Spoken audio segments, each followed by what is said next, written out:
laba nsigasa Katonda wange kuba yeye yatonda.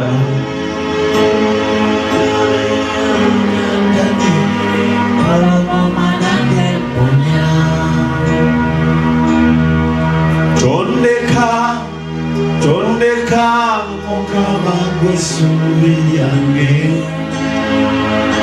ngumidde ku kigambo kyo kye kinamponya.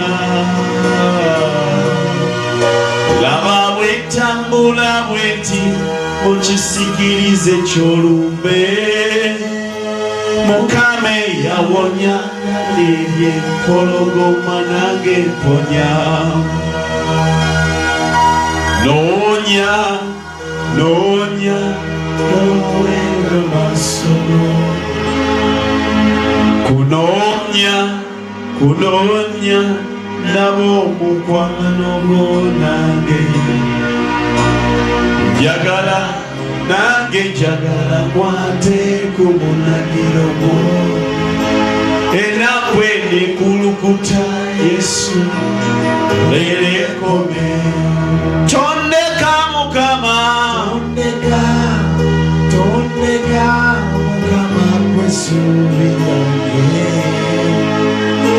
ngumidde ku kigambo kyo kye kinamponya. Mukama omwaka guno ndi wamu naawe, laba bwe ntambula yingira buweereza bwaffe bwegulumiza. Mpulidde ng'abantu balina obujulizi, baguze amataka ag'obuwumbi n'obuwumbi tebasinzidde okuweereza. Bw'obanga naffe watuyita tuweese ekisinziira mu kifo ekyo, beerako abantu boogaggawaza munda muno, era obawa omutima okuwaayo ogusinga bwebe. Laba bwe ntambula bweti mu kisikirize ky'olumbe, Mukama yawonya Kaana obugumba nange kampone. Tondeka Yesu wange, tondeka Mukama gwe ssuubi lyange, ngumidde ku kigambo kyo kye kinamponya. Laba bwe ntambula bweti mu kisikirize ky'olumbe, Mukama yawonya Kaana obugumba nange mponya. Kwata nfa ky'oli olwo ogambe nti Mukama, ekiro kya leero ompadde obujulizi, era nkwegayirira ebintu okubeera ebipya mu linnya lya Yesu. Era Katonda ffe ngalizaagulu. Olunaku lwa leero twandiruyise lwa Mande, nesi lwaki be lwakumeka? Lwa mukaaga, lwakuna. Yesu omulungi yeebazibwe. Njagala kubasabira okutuuka ku Sande wabeewo abantu abajja mu kifo kino wakiringa Mukama yakuwadde okwolesebwa,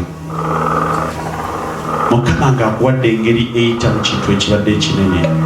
Abantu abamu badde basibe, wakiri Mukama akuwa ekirooto ng'ova we baakusibira. Omusajja ono agambye amaze ebbanga nga mulwadde, nawe tukusabira Katonda akusobola obeere wa ddembe. Omukyalo ono nabadde nsaba ndaba nga bamutomedde ng'amenyesa okugulu. Naawe Katonda tumusaba okuziyiza omwoyo gw'okufa n'akisidenki. Mwekambagambe Taata Katonda amanyi amagenda gaffe. Nalabye nga okugulu kwatuse, then eggumba okweno side ne kuvaako obupapajjo, kati nga kulaga tebalina bwe bakugatta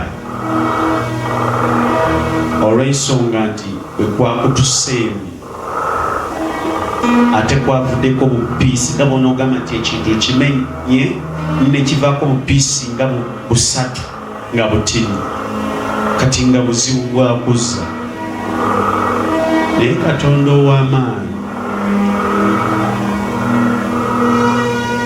kusabira yagenda okukuuma obulamu nawali ebiwanika emikono gye